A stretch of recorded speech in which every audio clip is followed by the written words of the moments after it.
जय हिंद साथियों। उत्तर प्रदेश की मतदाता सूची का आंकड़ा सामने आ गया है और करीब करीब 2,90,00,000 वोट मतदाता सूची से काटे गए हैं। लेकिन यह बहुत ही आश्चर्यजनक बात है, अचंभित करने वाली बात है और बहुत हैरान करने वाली बात है कि इतने बड़े पैमाने पर उत्तर प्रदेश में वोट काटे गए हैं।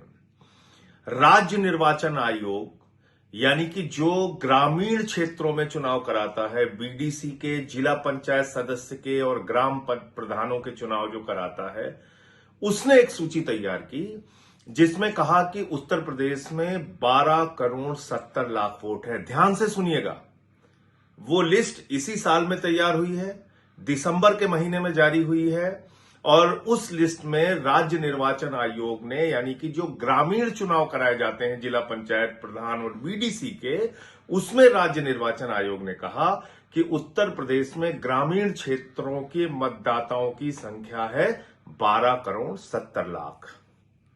अब एसआईआर कराया गया प्रधानमंत्री नरेंद्र मोदी जी के निर्देश पर। चुनाव आयोग के जो मुखिया हैं ज्ञानेश कुमार, जिनको मैं ज्ञानेश कुमार कहता हूं, उनके नेतृत्व में, उनकी अगुवाई में, और वो जो एसआईआर कराया गया पूरे उत्तर प्रदेश में, उसमें शहरी और ग्रामीण दोनों मतदाताओं का गहन पुनरीक्षण यानी कि एसआईआर कराया गया। और उसके बाद आज जो सूची जारी की गई है उसमें कहा गया है कि पूरे उत्तर प्रदेश में 12,55,00,000 वोट है। समझ सकते हैं कितना बड़ा मजाक हो रहा है उत्तर प्रदेश के साथ। दिसंबर में ही राज्य निर्वाचन आयोग ने ग्रामीण मतदाताओं की सूची जारी की, उसमें कहा 12,70,00,000 वोट हैं और 6 जनवरी को ग्रामीण और शहरी दोनों मतदाताओं की सूची एसआईआर के बाद जारी कराई मोदी जी के भक्त ज्ञानेश कुमार जी ने और योगी जी ने जो मिलकर एसआईआर चलवाया था। उसमें अब वो कह रहे हैं कि 12,55,00,000 वोट हैं। करीब करीब 4 करोड़ शहरी मतदाता कहां चले गए? कैसे उनके नाम जोड़े जाएंगे? जो कैटेगरी बनाई गई है उसमें कहा गया है कि 25 लाख वोट ऐसे हैं जिनके 2 जगह पे नाम है। फिर एक संख्या बताई गई कि करीब करीब 2 करोड़ कुछ लाख मतदाता हैं जिसमें कि वो शिफ्ट हो चुके हैं या अनट्रेसेबल हैं। फिर कुछ लाख संख्या बताई गई, लगभग 45-46 लाख संख्या बताई गई कि वो उनकी मृत्यु हो चुकी है। अब आपने जो कहा कि शिफ्टेड की कैटेगरी में और अनट्रेसेबल की कैटेगरी में, यानी कि वो लोग जो लोग उत्तर प्रदेश से बाहर चले गए हैं उनकी संख्या, या फिर वो लोग जो आपके बीएलओज गए और मिले नहीं, जो आपके बीएलओज गए और मिले नहीं, जो आपके अधिकारी गए और मिले नहीं, ऐसी संख्या आपने बता दी करीब करीब 2,17,00,000 के आसपास, 2 करोड़ से ऊपर की संख्या आपने बता दी। तो मुझे बड़ी हैरानी है कि आप इस चीज को कैसे तय कर रहे हैं। करीब 84 लाख मतदाता आपने बता दिया कि आपको मिले ही नहीं उत्तर प्रदेश में। आपके लोग घर घर गए और वो अनट्रेसेबल हैं। जानते हैं ये क्या हुआ है? बीएलओस को, अधिकारियों को दबाव बनाया गया और कहा गया भारी संख्या में कि इन लोगों के वोट काट दो। अब आप जानते हैं किसको टारगेट किया गया होगा? यादव को, मुसलमान को, पिछड़ा को, दलित को, कि भाई इनके वोट काट दो। घर पे बैठे उन्होंने वोट काट दिया और लिख के दे दिया अनट्रेसेबल, यानी कि हम गए और ये मिले ही नहीं। दूसरा क्या किया? बोला शिफ्टेड की कैटेगरी में दिखा दो, उसमें भी उन्हीं वर्ग के मतदाताओं को।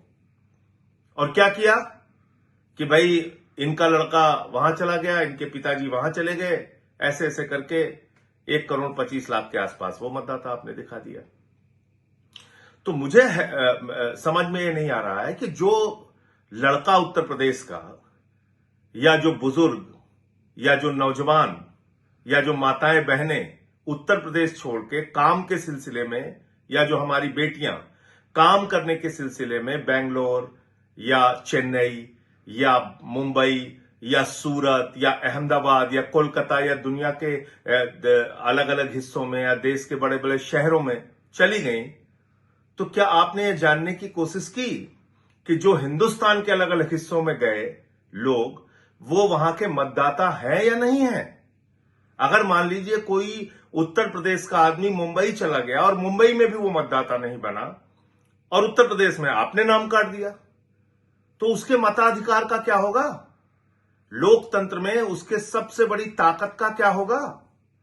वो मतदाता कैसे रह पाएगा? अगर वो मतदाता मुंबई का भी नहीं है, सूरत का भी नहीं है, अहमदाबाद का भी नहीं है, चेन्नई का भी नहीं है, या जहां वो शिफ्ट किया है आपके हिसाब से वहां का वो मतदाता नहीं है, तो क्या उसको उत्तर प्रदेश में वोट देने का अधिकार नहीं है? आपने ये जानने की कोशिश की और अभी आपने एक तुगलकी फरमान जारी कर दिया कि 1 महीने में सारे लोग अपना वोट बनवा लीजिए। 3-4 करोड़ लोग, और जितने कागजात आपने शर्तों में लगाए हैं, 12 कागजात 13 कागजात, वो कागजात 1 महीने में कहां से बनवा लेंगे? हाई स्कूल का सर्टिफिकेट आप मांग रहे हो, आप पासपोर्ट मांग रहे हैं, आप जमीन के कागज मांग रहे हैं, आप जन्म के प्रमाण पत्र मांग रहे हैं। आप मुझे बताइए, एक अनपढ़ व्यक्ति वो हाई स्कूल का सर्टिफिकेट कहां से लाके देगा? एक मजदूर व्यक्ति जिसके पास जमीन नहीं है, वो जमीन के कागजात कहां से लाके देगा? वो पासपोर्ट कहां से लाके देगा? ये सारी जो आपकी शर्तें हैं वो कहां से पूरी करेगा? इसका मतलब तो आपने तय कर लिया है किन किन लोगों के नाम उड़ाना है। आपने उड़ा दिया नाम, करोड़ों की संख्या में उत्तर प्रदेश के लोगों का नाम आपने उड़ा दिया, और आपका तुगलकी फरमान अब आ गया कि 1 महीने में सारे कागज दिखाओ, नहीं तो फिर आपके नाम नहीं जुड़ पाएंगे। यह आपने तमाशा बना रखा है, लोकतंत्र का मजाक बना रखा है। एक एसआईआर जिसको करने का संवैधानिक अधिकार ही चुनाव आयोग और ज्ञानेश कुमार जी को नहीं है, वो एसआईआर एक तो आप जबरदस्ती पूरे देश में करा रहे हैं, और दूसरी तरफ आप लोगों के नाम उड़ाए जा रहे हैं, काटे जा रहे हैं, बीएलओस पे दबाव बनाए जा रहे हैं, उनकी मौत हो रही है, कुछ भी हो रहा है।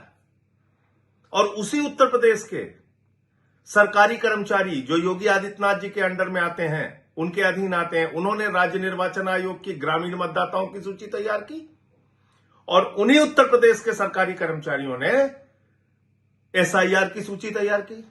तो दोनों में इतना बड़ा अंतर कैसे हो गया?